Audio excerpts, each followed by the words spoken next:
শনাক্তের রেকর্ড ১৬,২৩০। করোনায় আরও ২৩৭ মৃত্যু, শিগগিরই অক্সফোর্ডের দ্বিতীয় ডোজ। লকডাউনেও রাজধানীতে আসছে মানুষ, বিধি অমান্য করে প্রতিষ্ঠান খোলা রাখায় জরিমানা। দেশে ডেঙ্গু আক্রান্তের রেকর্ড ১৫৩। পরিস্থিতি উদ্বেগজনক নয় বলছেন দক্ষিণের মেয়র। ফিরে আসা শ্রমিকদের পুনর্বাসনে একনেকে ৪২ কোটি টাকার প্রকল্প, দেয়া হবে প্রশিক্ষণ, নগদ সহায়তা।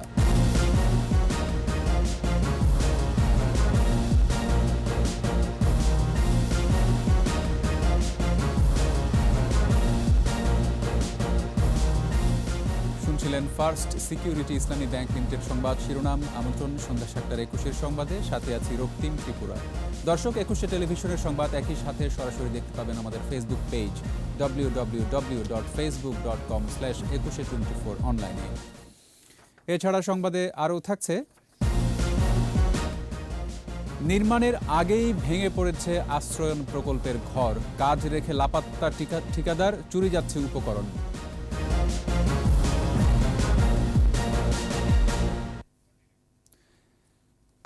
সারা দেশে সংক্রমণের হার বেড়েই চলেছে। করোনা ও উপসর্গে ২৬ জেলায় মারা গেছেন আরও ২০০ জন।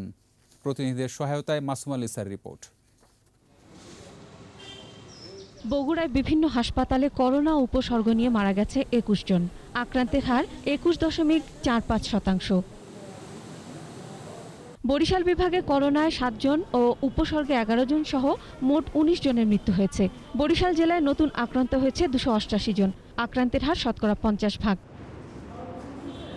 রাজশাহী মেডিকেল কলেজ হাসপাতালের করোনা ইউনিটে ১৮ জনের মৃত্যু, নতুন শনাক্ত ১২৭। শনাক্তের হার ২২.৭৫%। চট্টগ্রামে করোনায় মারা গেছে ১৭ জন, নতুন আক্রান্ত হয়েছে ৯১৫ জন।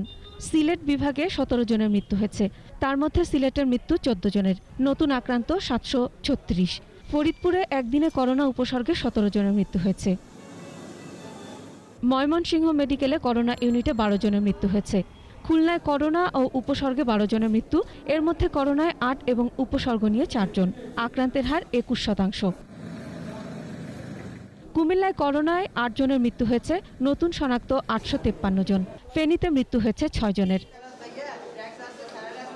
চুয়াডাঙ্গায় করোনা উপসর্গ নিয়ে ৫ জনের মৃত্যু হয়েছে, শনাক্তের হার ২৫.১২%।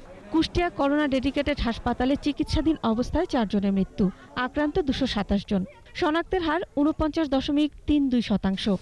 ঠাকুরগাঁয় ৫ জনের মৃত্যু, নতুন আক্রান্ত ৭৭ সহ সংক্রমণের হার ২৯.৬২%। সাতক্ষীরায় করোনা উপসর্গে মারা গেছে ৫ জন।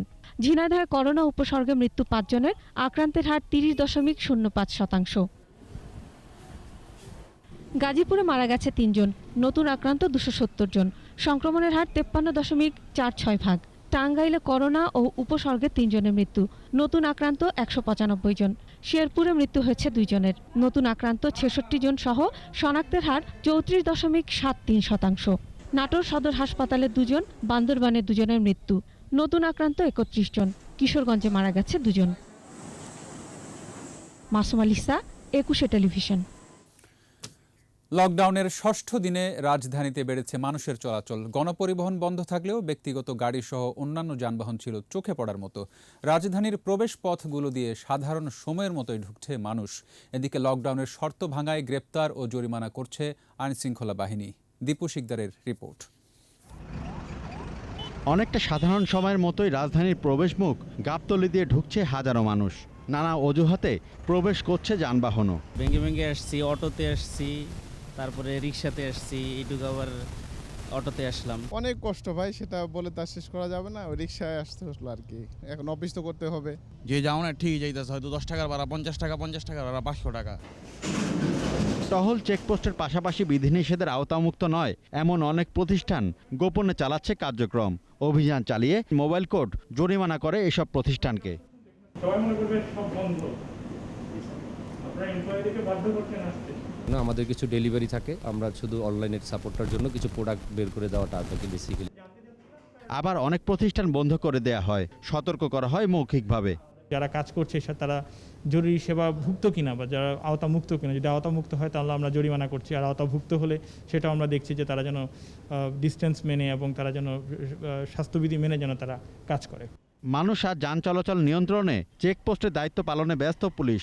যারা বের হচ্ছেন তাদের বেশিরভাগই পড়ছেন জেরার মুখে। আমরা গুরুত্ব দিচ্ছি যে প্রজ্ঞাপনের বাইরে অবৈধভাবে বা অনুমোদনহীনভাবে যাতে কেউ এই এলাকায় প্রবেশ করতে না পারে, সেই জন্য আমরা যেটা করছি, আমরা জরিমানা করে আমরা গাড়ি উল্টো দিকে ফিরিয়ে দিচ্ছি। বিনা কারণে রাস্তায় বের হবার দায়ে অনেককে জেল জরিমানা করেছেন র্যাবের mobile court.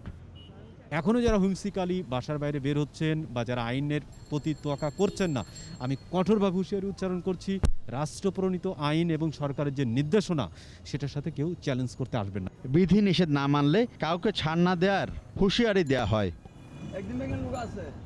Dipu Sikdar, 21 television, Dhaka. সারা দেশে গত 24 ঘন্টায় 153 জন রোগী ডেঙ্গুতে আক্রান্ত হয়ে হসপিটালে ভর্তি হয়েছেন। এটি এখন পর্যন্ত সর্বোচ্চ। এদিকে পরিত্যক্ত জিনিসপত্র বাসা বাড়িতে জমিয়ে না রেখে সামনের সড়কে রেখে দিলে সেগুলো সিটি কর্পোরেশন নিয়ে যাবে বলে জানিয়েছেন উত্তর সিটির মেয়র আতিকুল ইসলাম। শুধু জুলাই মাসে 1,500-এরও বেশি মানুষ ডেঙ্গু আক্রান্ত হলেও পরিস্থিতি উদ্বেগজনক নয় বলেই জানিয়েছেন দক্ষিণের মেয়র ব্যারিস্টার শেখ ফজলে নূর তাপস। মাহমুদ হাসানের রিপোর্ট। ডেঙ্গু ও চিকুনগুনিয়া প্রতিরোধে জনসচেতনতা কর্মসূচি শুরু করেছে উত্তর সিটি কর্পোরেশন। সকালে উত্তর সিটির মোহাম্মদপুর ঈদগাহ মাঠে মেয়র আতিকুল ইসলাম নগরবাসীকে সচেতন হওয়ার আহ্বান জানান। বিনামূল্যে টেস্ট করতে পারবেন। সপ্তাহে একদিন 10 মিনিটের জন্য অফিস, বাসাবাড়ি ও আঙ্গিনা পরিষ্কার করার পরামর্শ দেন মেয়র আতিকুল ইসলাম। এই সময় উত্তর সিটির 29, 31 ও 32 নম্বর ওয়ার্ডের বিভিন্ন এলাকা ঘুরে নগরবাসীকে ডেঙ্গুর প্রকোপ নিয়ে সতর্ক করেন। এই শহর আমাদের সকলের বাঁচার অধিকার আছে, তাই বিনয়ের সাথে বলবো, আসুন আমাদের ঘর থেকে এই ধরনের অপ্রয়োজনীয় যা কিছু আছে সবকিছু নিচে রেখে দিই, আমরা পরিষ্কার করব। 2019 সালের তুলনায় এবছর ডেঙ্গু পরিস্থিতি ভালো দাবি করে দক্ষিণ সিটির মেয়র ব্যারিস্টার শেখ ফজলে নূর তাপস বলেন, 11 জুলাই থেকে চিরুনি অভিযান চলছে, দ্রুতই এর ফল পাওয়া যাবে। ডেঙ্গু রোগ হওয়ার আগেই যেখানে আপনারা লক্ষ্য করবেন, আপনাদের আঙিনা হোক, আশেপাশে এলাকা হোক, পাড়া প্রতিবেশীর এলাকা হোক, আমাদেরকে তথ্য দিলে আধা ঘন্টার মধ্যে আমরা ব্যবস্থা নিতে পারব। ডেঙ্গুতে আতঙ্কিত না হয়ে নাগরিকদের সতর্ক ও সচেতন হওয়ার পরামর্শ দিচ্ছেন ওয়ার্ড কাউন্সিলররা।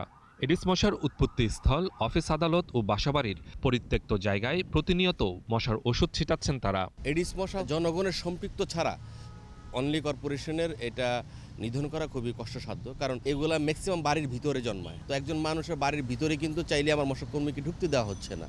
করোনার মাঝে আবার ডেঙ্গু ও চিকুনগুনিয়া যাতে ভয়াবহ আকার ধারণ করতে না পারে সেজন্য নগরবাসীকে সতর্ক থাকার আহ্বান জানান তারা। মাহমুদ হাসান, 21 টেলিভিশন, ঢাকা। গত এক বছরে বিদেশ থেকে ফিরে আসা 2 লাখ শ্রমিকের পুনর্বাসনে 42 কোটি টাকা ব্যয়ে একটি প্রকল্প অনুমোদন দিয়েছে একনেক। এর মাধ্যমে প্রত্যাগতদের প্রশিক্ষণ, ঋণ প্রদান এবং নগদ অর্থ সহায়তা দেওয়া হবে। একনেক বৈঠকে মোট 2,575 কোটি টাকার 10 প্রকল্প অনুমোদন করা হয়েছে। মেহেদি হাসানের রিপোর্ট। বিদায়ী অর্থবছরে প্রায় 25 বিলিয়ন মার্কিন ডলারের রেমিটেন্স দেশে পাঠিয়েছেন প্রবাসী শ্রমিকরা, যার ফলে দেশের বৈদেশিক মুদ্রার রিজার্ভ এখন 46 বিলিয়ন ডলারেরও বেশি। কিন্তু করোনা সংকট শুরুর পর থেকে কাজ হারিয়ে অনেককে দেশে ফিরে আসতে হয়েছে। সরকার বলছে গত এক বছরে কাজ হারিয়ে ফিরে আসা প্রবাসীর সংখ্যা এখন 5 লাখ। প্রধানমন্ত্রী শেখ হাসিনার সভাপতিত্বে জাতীয় অর্থনৈতিক পরিষদের নির্বাহী কমিটির এই বৈঠকে প্রত্যাগত শ্রমিকদের সঠিক তথ্যভাণ্ডার তৈরির পাশাপাশি পুনর্বাসনের সিদ্ধান্তও হয়। 5 লক্ষ অভিবাসী ফিরে আসছে দেশে, এই তথ্যটা আপনারা নিতে পারেন। এর মধ্যে 2 লক্ষকে এখন সরাসরি এই প্রকল্প যুক্ত করা হবে, তাদের ব্যবসায়িক ট্রেনিং দেওয়া হবে, পুঁজির ব্যবস্থা করা হবে, ব্যাংকের সঙ্গে সংযোগ ঘটিয়ে দেওয়া হবে। ঢাকা চট্টগ্রাম মহাসড়কে 568 কোটি টাকা ব্যয়ে 3টি আন্ডারপাস ও একটি ইউলুপ নির্মাণের প্রকল্প অনুমোদন করা হয়। আগামীতে নতুন সড়ক নির্মাণের আগে এসব বিষয়ে নজর রাখার নির্দেশনা দেন প্রধানমন্ত্রী। পাশাপাশি নতুন সেতু নির্মাণের ক্ষেত্রে উচ্চতা ও নৌপথকে রক্ষণাবেক্ষণের বিষয়গুলো নজরে রাখার অনুশাসন দেন তিনি। প্রধানমন্ত্রী বলেছেন, সড়ক জনপথ বিভাগকে এখন থেকে যত রাস্তা করবেন বানাবেন, be careful about U loop, overpass, underpass, যাতে মানুষ এবং যানবাহন চলাচল করতে পারে। মহিলাদের জেলাভিত্তিক কম্পিউটার প্রশিক্ষণকে প্রকল্পের বদলে নিয়মিত কার্যক্রম হিসেবে চালুর নির্দেশনাও দিয়েছেন প্রধানমন্ত্রী শেখ হাসিনা। মেহেদী হাসান, 21 টেলিভিশন, ঢাকা। নিচ্ছি সংবাদ বিরতি, যখন ফিরছি তখন অন্যান্য খবরের সঙ্গে আরও থাকছে। নামের শেষে লীগ জুড়ে শতাধিক ভুইফোর সংগঠন, সুযোগ সন্ধানীদের বিরুদ্ধে ব্যবস্থা নেবে আওয়ামী লীগ। কক্সবাজারে ফের পাহাড় ধস, শিশুসহ 6 জনের মৃত্যু, ঝুঁকিতে বসবাসকারীদের সরিয়ে নিতে অভিযান।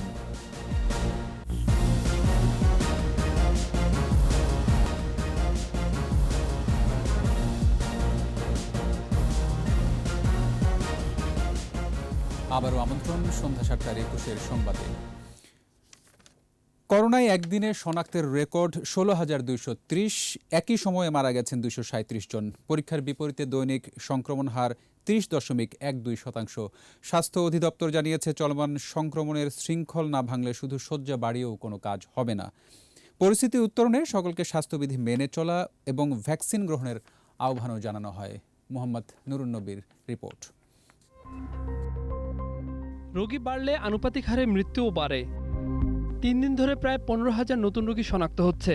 এর হার দাঁড়িয়েছে 30% ঘরে। গেল এক সপ্তাহে শুধু করোনায় মারা গেছে 1,500-এর বেশি।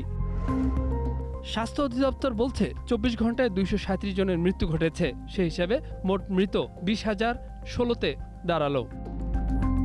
639টি ল্যাবে 56,157টি নমুনা পরীক্ষায় শনাক্ত 16,230। পরীক্ষার বিপরীতে দৈনিক সংক্রমণের হার 30.12%। বছরের শুরুতে যতটা নিয়ন্ত্রণে ছিল, জুন জুলাই এসে নতুন মাত্রা পেয়ে পরিস্থিতির চরম অবনতি হয়েছে, যাকে উদ্বেগজনক বলে মনে করছে স্বাস্থ্য অধিদপ্তর। অনলাইন ব্রিফিংয়ে প্রশ্ন ছিল, চিকিৎসার সক্ষমতা তাহলে কতটা? উত্তর হলো, সংক্রমণের হ্রাস টানা ছাড়া ফিল্ড হাসপাতাল করেও সুফল মিলবে না। শয্যার সংখ্যা বাড়ানোই কিন্তু এই অতিমারি মোকাবেলার একমাত্র পথ নয়। সংক্রমণের যে শৃঙ্খলটি আছে, সেই শৃঙ্খলটিকে ভেঙে দিতে পারার যে চ্যালেঞ্জ, সেটি আমাদেরকে মোকাবেলা করতে হবে। মানুষের কাছ থেকে মানুষের কাছে যদি সংক্রমণ ছড়িয়ে না যায়, তাহলে হাসপাতালের শয্যা সংখ্যার উপরে চাপটি কমে। সারা দেশে গেল 24 ঘন্টায় কোভিড ডেডিকেটেড হাসপাতালে 5,775টি শয্যার 1,618টি খালি। কোভিড আইসিইউ 893টির মধ্যে 115টি খালি। আর করোনা চিকিৎসায় 15,793টি সাধারণ শয্যার মাত্র 5,500 খালি ছিল। আমরা মনে করি যতক্ষণ পর্যন্ত প্রতিটি মানুষ সুরক্ষিত না হয়, ততক্ষণ পর্যন্ত আমরা নিজেরা কেউ কিন্তু সুরক্ষিত নই। এবং এই সুরক্ষার অন্যতম শর্ত হচ্ছে টিকা গ্রহণ করা, স্বাস্থ্যবিধি মেনে চলা, তার মাঝে সঠিক নিয়মে নাক মুখ থেকে মাস্ক পরা। শীঘ্রই অক্সফোর্ড অ্যাস্ট্রাজেনেকা টিকা গ্রহীতাদের দ্বিতীয় ডোজ প্রদান শুরু হবে বলেও জানানো হয় সংবাদ সম্মেলনে। মোহাম্মদ নুরুন নবী, 21 টেলিভিশন, ঢাকা। করোনা সংক্রমণ রোধে দলমত নির্বিশেষে সচেতনতা তৈরির পাশাপাশি সরকারকে সহযোগিতা করার আহ্বান জানিয়েছেন সড়ক পরিবহন ও সেতুমন্ত্রী ওবায়দুল কাদের। সরকারি বাসভবনের নিয়মিত ব্রিফিংয়ে এই আহ্বান জানান তিনি। আমরা যারা জনগণের জন্য রাজনীতি করি, এ সংকটে আসুন জনগণের পাশে দাঁড়াই। সংক্রমণ রোধে নিজ নিজ অবস্থান থেকে দলমত নির্বিশেষে সকলকে সচেতনতা তৈরির পাশাপাশি সরকারকে সহযোগিতা করার আহ্বান জানাচ্ছি। নামের শেষে লীগ জুড়ে দিয়ে গজিয়ে উঠছে শতাধিক ভুইফোর সংগঠন। শুধু লীগই নয়, কোথাও আবার শেখ হাসিনা, সজীব ওয়াজেদ জয়ের নামও ব্যবহার করছে সুযোগ সন্ধানীরা। পাড়া, মহল্লা, গ্রামে গঞ্জে এখন এরকম সংগঠনের অভাব নেই। এদের অনেকে আবার নিজেদের আওয়ামী লীগের সহযোগী সংগঠনও দাবি করে। নাম সর্বস্ব এসব সংগঠনের কারণে আওয়ামী লীগ বিব্রত বলে জানিয়েছেন দলটির প্রেসিডিয়াম সদস্য আব্দুর রহমান। এদের বিরুদ্ধে ব্যবস্থা নেওয়া শুরু হয়েছে বলেও জানান তিনি। জসিম জুয়েলের রিপোর্ট। হেলেনা জাহাঙ্গীর কাণ্ড সামনে আসার পরই বেরিয়ে আসে ভুইফোর সংগঠনগুলোর চিত্র। সামাজিক যোগাযোগ মাধ্যমে গত কয়েকদিন ধরেই ঘুরছিল আওয়ামী চাকরিজীবী লীগের পোস্টার। সংগঠনটি আবার জেলা, উপজেলা ও বিদেশি শাখায় সভাপতি, সাধারণ সম্পাদক পদে নিয়োগ দিতে চায়। এই চাকরিজীবী লীগের মতোই নামের শেষে লীগ জুড়ে দিয়ে সারা দেশে আনাচে কানাচে গজিয়ে উঠছে বহু সংগঠন। এদের কাজই হচ্ছে সাধারণ মানুষের সাথে প্রতারণা। বিভিন্ন দিবস কিংবা উপলক্ষ আসলেই তাদের তোড়জোড় বাড়ে। অথচ গঠনতন্ত্র অনুযায়ী আওয়ামী লীগের সহযোগী সংগঠনের সংখ্যা 8টি, আর ভ্রাতৃপ্রতিম সংগঠনের সংখ্যা 2টি। নাম সর্বস্ব জনসেবা লীগের চেয়ারম্যান জানান, তারা আওয়ামী লীগের সহযোগী সংগঠনের মতোই কাজ করছে, জনসেবাই তাদের উদ্দেশ্য। অনেক সিনিয়র নেতৃবৃন্দরা জানে সহযোগী যে সংগঠনগুলো আছে বাংলাদেশ আওয়ামী লীগের, তারা কিন্তু এটা প্রথমেই করার সাথে সাথে সহযোগী সংগঠন হয় না। চাকরিজীবী লীগের সভাপতি হেলেনা জাহাঙ্গীরকে ফোনে পাওয়া যায়নি, তবে বহিষ্কারের পর ফেসবুক পেজে আওয়ামী লীগ সিনিয়র নেতাদের ব্যাপক সমালোচনা করেন তিনি। কিসের নেতা হয়েছেন আপনারা? আপনারা নেতা হওয়ার যোগ্য? আমি মনে করি আপনারা নেতা হওয়ার যোগ্য না। নেতা হতে হলে মানুষকে ভালোবাসতে হবে। রাজনীতিতে ক্ষমতা বদলের সঙ্গে সঙ্গে নিজেকেও বদলে ফেলা হেলেনা জাহাঙ্গীর ক্ষমতার কাছাকাছি থাকতে পছন্দ করেন। কখনো বিএনপি, কখনো জাতীয় পার্টির সাথে তার সখ্যতা, সময়ের সাথে সাথে আবারও রূপবদল। নাম সর্বস্ব এসব দল নিয়ে বিব্রত আওয়ামী লীগ। প্রেসিডিয়াম সদস্য আব্দুর রহমান বলেন, লীগ নাম ব্যবহার করে যারা এসব করে বেড়াচ্ছে তারা প্রতারক। নিজের ব্যক্তি স্বার্থ হাসিল করাহীন বা মতলববাস অভিপ্রায় নিয়ে কেউ যদি এই ধরনের কোনো চেষ্টা করে, তার বিরুদ্ধে অবশ্যই আমরা সাংগঠনিকভাবে ব্যবস্থা গ্রহণ করি। আওয়ামী লীগের নাম ব্যবহার করে দলের অর্জন ম্লান করতে দেওয়া হবে না বলেও জানান প্রেসিডিয়াম এই সদস্য। কোনো ধরনের কোনো সম্পর্ক না রাখার আহ্বান আমাদের দলের সাধারণ সম্পাদক। জসিম জুয়েল, 21 টেলিভিশন, ঢাকা। কক্সবাজারে ভারী বর্ষণে পৃথক পাহাড় ধসের ঘটনায় শিশুসহ 6 জন নিহত হয়েছে। মঙ্গলবার রাতে টেকনাফ ও মহেশখালীতে এই ঘটনা ঘটে। এর মধ্যে টেকনাফে একই পরিবারের 5 জন ও মহেশখালীতে এক বৃদ্ধের মৃত্যু হয়েছে। এ নিয়ে গেল 2 দিনে কক্সবাজার জেলার বিভিন্ন স্থানে 14 জনের মৃত্যু হয়েছে। এদিকে জেলার পাহাড়ি অঞ্চলে ঝুঁকিতে বসবাসকারীদের সরিয়ে নিতে জেলা প্রশাসন অভিযান শুরু করেছে। কক্সবাজার প্রতিনিধি আব্দুল আজিজের রিপোর্ট, জানাচ্ছেন মাসুম আলিসা। টানা ভারী বর্ষণে টেকনাফের নীলা ইউনিয়নের ভিলেজার পাড়ায় সৈয়দ আলমের বাড়িতে পাহাড় ধসে পড়লে মাটি চাপা পড়ে ঘটনাস্থলে প্রাণ হারান সৈয়দ আলমের 3 ছেলে আব্দুস শুকুর, মোহাম্মদ জুবাইর, আব্দুর রহিম এবং 2 মেয়ে কোহিনুর আক্তার ও জয়নবা আক্তার। একই রাতে পাহাড় পড়ে মারা যান মহেশখালীর হোয়ানক ইউনিয়নের রাজুয়ার ঘোনার বৃদ্ধ আলী হোসেন। মা বাবা সহ 8 মাসের একজন শিশু বেঁচে যায়, আর মৃতদের মধ্যে 3 জন ছেলে 2 জন মেয়ে। 2 দিন ধরে কক্সবাজার জেলায় টানা বর্ষণ চলছে। মঙ্গলবার সকালে উখিয়ার বালুখালী রোহিঙ্গা শরণার্থী শিবিরে পাহাড় ধসে 2 পরিবারের 5 জন এবং শরণার্থী শিবিরে ঢলের পানিতে ভেসে গিয়ে এক শিশুর মৃত্যু হয়। একই দিন মাটির ঘরের দেয়াল ধসে মহেশখালীতে এক কিশোরী এবং টেকনাফে মারা যান বৃদ্ধ রকিম আলী। এছাড়া টানা বর্ষণে কক্সবাজার জেলা সদর, রামু, ঈদগাঁও, চকরিয়া, উখিয়া, টেকনাফ ও মহেশখালীর বিভিন্ন জায়গায় জলমগ্ন হয়ে পড়েছে 70টি গ্রাম। 1 লাখেরও বেশি মানুষ পানিবন্দী। আর গরু ছাগল আর মাওর আর জিনিসপাতির ক্ষতি হয়ে গিয়ে ঝুঁকিপূর্ণ যারা বসবাস করছে তাদেরকে দ্রুত সময়ে নিরাপদ আশ্রয়ে নিয়ে যাওয়া প্রয়োজন। এদিকে পাহাড়ের পাদদেশে ঝুঁকিপূর্ণভাবে বসবাসকারীদের নিরাপদ আশ্রয়ে সরিয়ে নিতে অভিযান শুরু করেছে জেলা প্রশাসন। আমাদের আশ্রয় কেন্দ্রগুলো খোলা রয়েছে, আমাদের শুকনো খাবারের ব্যবস্থা রয়েছে। আমরা আমাদের এই মানুষকে সরিয়ে নেওয়ার যে প্রচেষ্টা সেটি আরো জোরদার করা হবে এবং যাতে আর কোনো ক্ষয়ক্ষতি না হয় সেজন্য চেষ্টা করব। উপজেলা পর্যায়েও পাহাড়ের পাদদেশে ঝুঁকিপূর্ণভাবে বসবাসকারীদের সরিয়ে নিতে মাইকিং করা হচ্ছে। মাসুম আলিসা, 21 টেলিভিশন।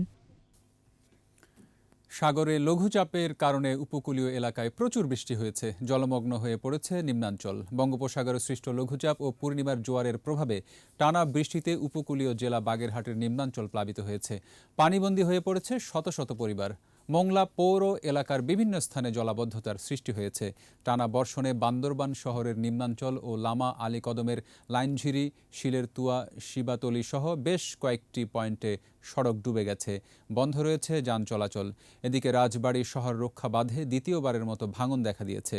গোদার বাজার এলাকায় 200 মিটার কংক্রিটের ব্লক বিলীন হয়ে গেছে। জয়পুরহাট জেলা হাসপাতালে নেই পিসিআর ল্যাব ও আইসিইউ, আর সেন্ট্রাল অক্সিজেন স্থাপনের কাজ চলছে ধীর গতিতে। জয়পুরহাট জেলা হাসপাতাল এবং 4টি উপজেলা স্বাস্থ্য কমপ্লেক্সের করোনা ওয়ার্ডে চিকিৎসক ও নার্স সংকট রয়েছে বলেও জানিয়েছে কর্তৃপক্ষ। জয়পুরহাট প্রতিনিধি SM শফিকুল ইসলামের রিপোর্ট, জানাচ্ছেন মাসুম আলিসা। জয়পুরহাটে সংক্রমণের হার ঊর্ধ্বগতি। প্রতিদিনের সংগ্রহ করা নমুনা পাঠানো হচ্ছে ঢাকায় পিসিআর ল্যাবে। রিপোর্ট আসতে সময় লাগছে 1 সপ্তাহ। নমুনা দিয়ে রিপোর্ট পাওয়ার আগে স্বাস্থ্যবিধি না মেনে ঘুরে অনেকে, এতে বাড়ছে সংক্রমণের ঝুঁকি। এই অবস্থার মধ্যে 150 শয্যার আধুনিক হাসপাতালে নেই পিসিআর ল্যাব ও আইসিইউ। করোনা ওয়ার্ডে রোগীর তুলনায় শয্যা সংখ্যা কম হওয়ায় অনেক রোগীকে বাড়ি চলে যেতে হচ্ছে।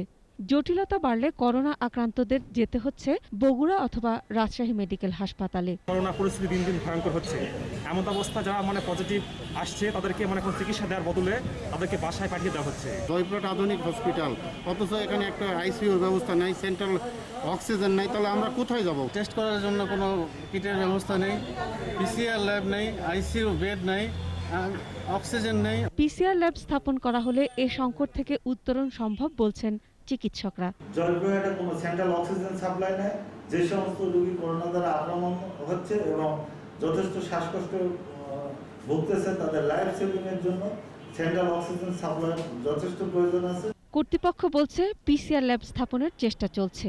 সেন্ট্রাল অক্সিজেনের কাজ চলমান, 50% বেশি কাজ হয়ে গেছে। আর আমাদের আইসিইউ রিলেটেড যাবতীয় যন্ত্রাদি এবং ভৌত কাঠামো পুরো রেডি করা হয়ে গেছে। অক্সিজেন কনসেন্ট্রেটর সাপ্লাইটা পুরোপুরি ঠিক হয়ে গেলে আমরা আইসিইউটা চালু করতে পারবো। শিগগিরই সদর হাসপাতালে পিসিআর ল্যাব এবং আইসিইউ স্থাপনের দাবি জেলাবাসীর। মাসুম আলিসা, 21 টেলিভিশন। মুজিব বর্ষে প্রধানমন্ত্রীর দেয়া উপহারের ঘর নির্মাণ শেষ হওয়ার আগেই ভেঙে পড়ছে দেয়াল, যত্রতত্র ছড়ানো ইট, বালু, কাঠ। কাজ রেখে লাপাত্তা মূল ঠিকাদার, এই সুযোগে পুকুর চুরিতে নেমেছে শ্রমিক মিস্ত্রিরা। ভুক্তভোগীদের অভিযোগ, টিনের পুরুত্ব যেমন ঠিক নেই তেমনি মানা হয়নি নকশা। মুন্সিগঞ্জে আশ্রয়ন প্রকল্পের অনিয়ম নিয়ে অখিল পোদ্দারের ধারাবাহিক প্রতিবেদনের প্রথম পর্ব, সঙ্গে ছিলেন জেলা প্রতিনিধি সাইফুর রহমান, ছবি তুলেছেন ইয়াকুব লিটন। মুজিব বর্ষে আমাদের লক্ষ্য, একটি মানুষও ঠিকানাবিহীন থাকবে না, গৃহহারা থাকবে না। জাতির জনকের স্বপ্ন আর প্রধানমন্ত্রীর প্রত্যয়ে গড়া দরিদ্রজনের এই আবাসন, যাতে ঘরগুলি মানসম্পন্ন হয়, ঠিকমতো কাজগুলি করা হয়। মুন্সিগঞ্জ সদরের আশ্রয়ন প্রকল্পের পরতে পরতে হয়েছে অনিয়ম, দুর্নীতি। 36 মিলির বদলে টিন আছে 32 মিলি। ঢালাইয়ে নেই রডের লেশমাত্র, ঠিক নেই সিমেন্ট বালুর মিশ্রণ। তাই হাতের স্পর্শে ভেঙে পড়ছে ইটের দেয়াল, জানালা, দরজা। সরকার দিছে গরিবের লিগা 10 টাকা, এখনো কাজ করে না 1 টাকারও, আড়ানারও সব খেয়ালাই, যার ফ্যাট এরম হয়ে গেছে। প্রধানমন্ত্রীর এমন উদ্যোগে বেজায় খুশি মুন্সিগঞ্জের ঘরহীন মানুষ। বঙ্গবন্ধু কন্যার কাছে শাস্তি দাবি করেন স্বপ্নের ঘর তৈরিতে অনিয়মকারীদের। শেখ হাসিনা চাল দেয়, ব্যাগ দেয়, দিলে দিব বোতলটা বইরা, সেই বোতলটার অর্ধেক করে আমাকে দিব। হাসিনা তো হয়তো বালা কাজ করতেছে, যে গরিবের সাহায্য করতেছে, যার বাড়ি নাই, ঘর নাই, কল দিলাম, বাথরুম দিলাম, এটা খায়া লাগছে টিউনিরা। জেলা প্রশাসনের প্রতিবেদন বলছে অনিয়ম হয়েছে বহুমাত্রিক। অনুমোদিত নকশা না মেনে ইচ্ছেমতো দুর্নীতি করেছে বর্তমান কমিটি। অভিন্ন অপরাধে বদলি হয়েছেন বেশ কজন। এসব দেখে শুনেও দুর্নীতি থামেনি। কমিটির সমন্বয়ক বর্তমান উপজেলা নির্বাহী কর্মকর্তা সহ অন্যরা মিলে ইচ্ছেমতো অনিয়ম করছে এখনো।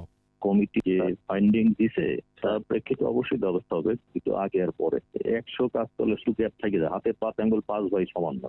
অবিলম্বে স্বপ্নের ঘরে মাথা গুঁজতে চান ভূমিহীনেরা। টিউনু যা করছে শেখ হাসিনা আমাকে দিছে বালার লইয়া, আর আমরা অনেক পাইতে আসি না কিছুই, সব খেয়ালে যাচ্ছে অরই। ভাষান্তরের এই আশ্রয়ন প্রকল্পে ইতোপূর্বেও দুর্নীতি হয়েছে। সেই দুর্নীতি প্রমাণ হওয়ায় যারা যারা সম্পৃক্ত ছিলেন প্রত্যেকের বিরুদ্ধেই ব্যবস্থা নিয়েছে প্রশাসন। বর্তমান টিউনের সময়ও সেই একই দুর্নীতির ধারা বহমান, যে কারণে এই নির্মাণ কাজ শেষ করে কবে স্বপ্নের এসব ঘরে বসবাস করতে পারবেন এলাকাবাসী তা যেন অনিশ্চিত। অখিল পোদ্দার, 21 টেলিভিশন, ভাষান্তর, মুন্সিগঞ্জ। নিচ্ছি সংবাদ বিরতি, যখন ফিরছি তখন অন্যান্য খবরের সঙ্গে আরও থাকছে। সিএমপির 4 থানায় বডি অন ক্যামেরা, অপরাধ দমন সহজ হবে বলছেন সংশ্লিষ্টরা। তিউনিশিয়ায় প্রধানমন্ত্রীকে বরখাস্তের প্রতিবাদে বিক্ষোভ, ক্ষমতা কুক্ষিগত করার অভিযোগ।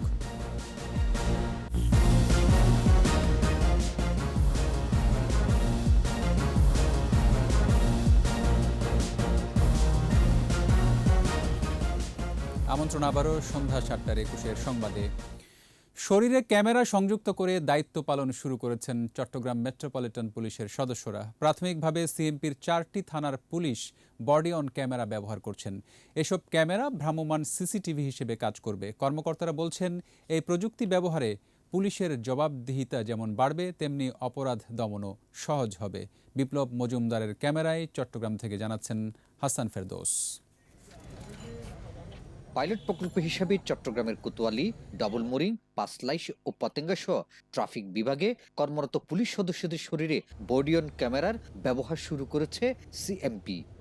সেন্ট্রাল একটা কন্ট্রোল রুম থাকবে, ওই কন্ট্রোল রুম থেকে সিনিয়র অফিসাররা মনিটরিং করবে সর্ব কার্যক্রম। এতে রেডিও সিস্টেম আছে। জিপিএস প্রযুক্তির মাধ্যমে মাঠ পর্যায়ে কর্মরত পুলিশ সদস্যদের আচার আচরণ জানা যাবে এই ক্যামেরার মাধ্যমে। এছাড়া অপরাধ দমন, অপরাধীদের দ্রুত শনাক্তকরণে এই বডি অন ক্যামেরা সহায়তা করবে বলে আশা করছেন কর্মকর্তারা।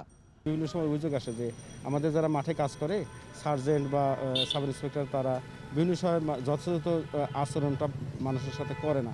তো আমরা সেটাকেই দেখার জন্য আমরা সেটাকে পর্যালোচনা করে সেই অনুযায়ী ব্যবস্থা নেওয়ার জন্য আমরা এই বডি অন ক্যামেরাটা। উন্নত বিশ্বের সাথে তাল মিলিয়ে বাংলাদেশের পুলিশ প্রশাসনকে আধুনিকায়নে যে উদ্যোগ নেওয়া হয়েছে তার অংশ হিসেবে চট্টগ্রামে পাইলট প্রকল্পের আওতায় পুলিশের শরীরে ক্যামেরা সংযুক্ত করা হচ্ছে বলে জানান সিএমপির এই কর্মকর্তা। আমরা এই কার্যক্রমটি শুরু করেছি। আমরা এই কার্যক্রমে 7 দিন পর পর আমরা একটি মনিটরিংয়ের ব্যবস্থা রেখেছি যে এটা কী ধরনের হয়। আমরা ভিডিওগুলো দেখব, ভিডিওগুলো অ্যানালাইসিস করছি, আমাদের অ্যানালাইসিস শাখা ভিডিওগুলো অ্যানালাইসিস করবে এবং তার পরবর্তীতে আমরা আপনাদের বলতে পারবো যে এই ক্ষেত্রে আমাদের কার্যক্রমের সফলতা বা আমাদের আরও কোনো উন্নতির জায়গা রয়েছে কিনা, সেই জায়গাগুলো চ্যালেঞ্জগুলো আমরা মোকাবেলা করব। পর্যায়ক্রমে চট্টগ্রাম মহানগরীর 16টি থানায় বডি অন ক্যামেরা কার্যক্রম সম্প্রসারণ করবে সিএমপি। হাসান ফেরদৌস, 21 টেলিভিশন, চট্টগ্রাম। এবার সোশ্যাল ইসলামী ব্যাংক লিমিটেড বাণিজ্য সংবাদ।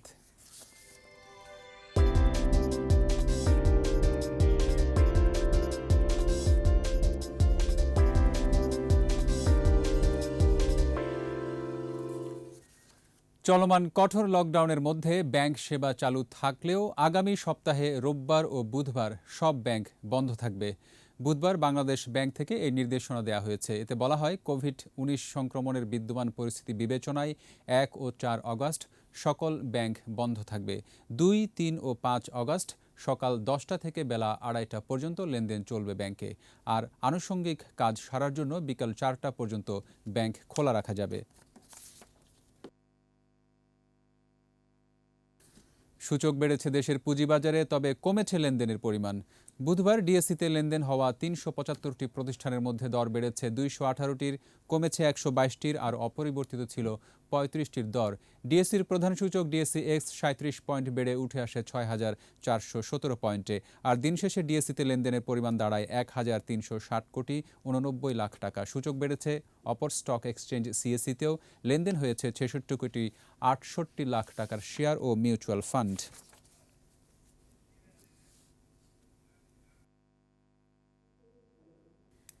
ই কমার্স প্রতিষ্ঠান ই ভ্যালিতে 1,000 কোটি টাকা বিনিয়োগ করতে যাচ্ছে যমুনা গ্রুপ। সংবাদ বিজ্ঞপ্তিতে ই ভ্যালি জানায়, প্রাথমিকভাবে 200 কোটি টাকা এবং পরে বিভিন্ন পর্যায়ে বাকি অর্থ বিনিয়োগ করবে প্রতিষ্ঠানটি। ই ভ্যালির ভবিষ্যৎ উন্নয়ন ও ব্যবসা পরিধি বৃদ্ধিতে ব্যয় করা হবে এই অর্থ। ই ভ্যালি কর্তৃপক্ষ বলছে, পেন্ডিং অর্ডার ডেলিভারির ব্যাপারে অগ্রাধিকার দিচ্ছে তারা। যমুনা গ্রুপের ব্যবস্থাপনা পরিচালক শামীম ইসলাম বলেন, করোনাকালীন সময়ে দেশের অর্থনীতিকে চাঙ্গা রাখতেই পাশে দাঁড়িয়েছেন। এ পর্যায়ে খেলার খবর।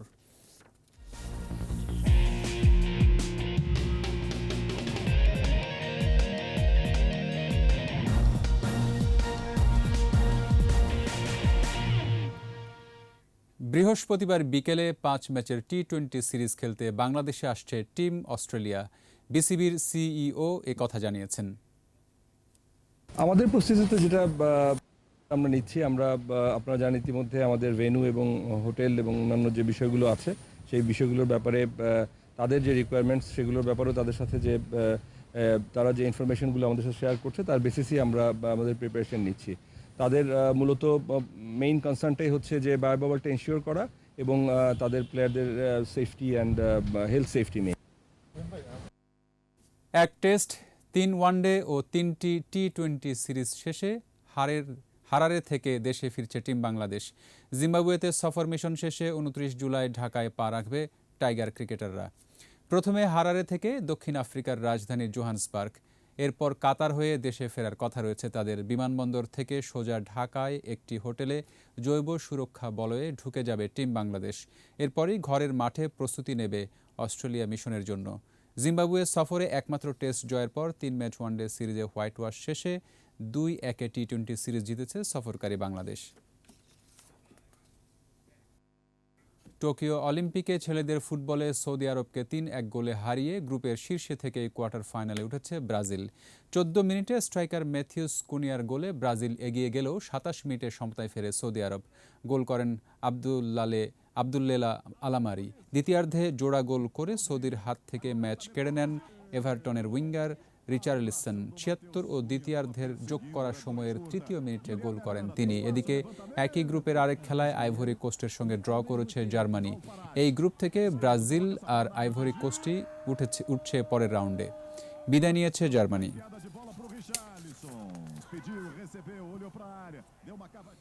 টোকিও অলিম্পিকের দ্বৈত টেনিস থেকে বিদায় নিলেন অ্যান্ডি মারে। টেনিসের পুরুষ এককের টানা 2বারের চ্যাম্পিয়ন তিনি। 2012 লন্ডন ও 2016 রিও অলিম্পিকে সোনা জয়ের পর এবার টোকিওতে এসেছিলেন গৌরবের হ্যাটট্রিক করতে। তবে চোট সে সুযোগ দেয়নি গ্রেট ব্রিটেনের টেনিস তারকা অ্যান্ডি মারেকে। চিকিৎসক দলের সঙ্গে পরামর্শ করে অলিম্পিক থেকে সরে দাঁড়ানোর ঘোষণা দিয়েছিলেন। বলেছিলেন শুধু দ্বৈতে খেলবেন জো সলিসবিউরির সঙ্গে। এবার সেই প্রতিযোগিতা থেকেও বিদায় নিয়েছেন 23 বছর বয়সী মারে। কোয়ার্টার ফাইনালে মারে সলিসবরি জুটি হেরে গেলেন ক্রোয়েশিয়ার মারিন চিলিচ ও ইভান দোদিগের কাছে।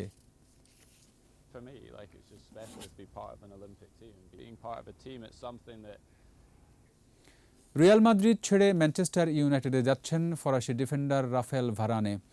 রিয়াল মাদ্রিদে রাফায়েল ভারানের 1 দশকের পথ চলা শেষ হচ্ছে। তাকে দলে টানতে স্প্যানিশ ক্লাবটির সঙ্গে সমঝোতায় পৌঁছেছে ম্যানচেস্টার ইউনাইটেড।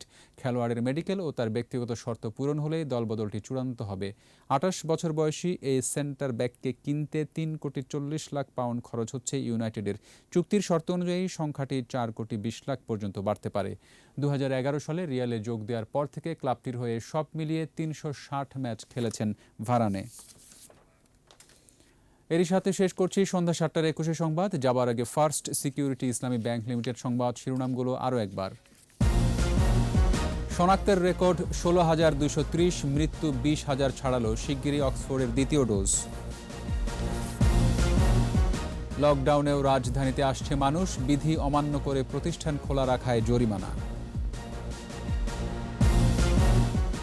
ডেঙ্গু আক্রান্তের রেকর্ড 153, পরিস্থিতি উদ্বেগজনক নয় বলছেন দক্ষিণের মেয়র। ফিরে আসা শ্রমিকদের পুনর্বাসনে একনেকে 42 কোটি টাকার প্রকল্প, দেয়া হবে প্রশিক্ষণ, নগদ সহায়তা।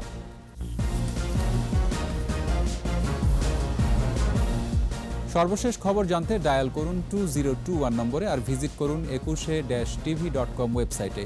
এছাড়া ফেসবুকে লগ ইন করতে পারেন facebook.com/2124 অনলাইনে। পরের সংবাদ রাত 9টায় দেখার আমন্ত্রণ রইল। স্বাস্থ্যবিধি মেনে চলুন, সুস্থ থাকুন।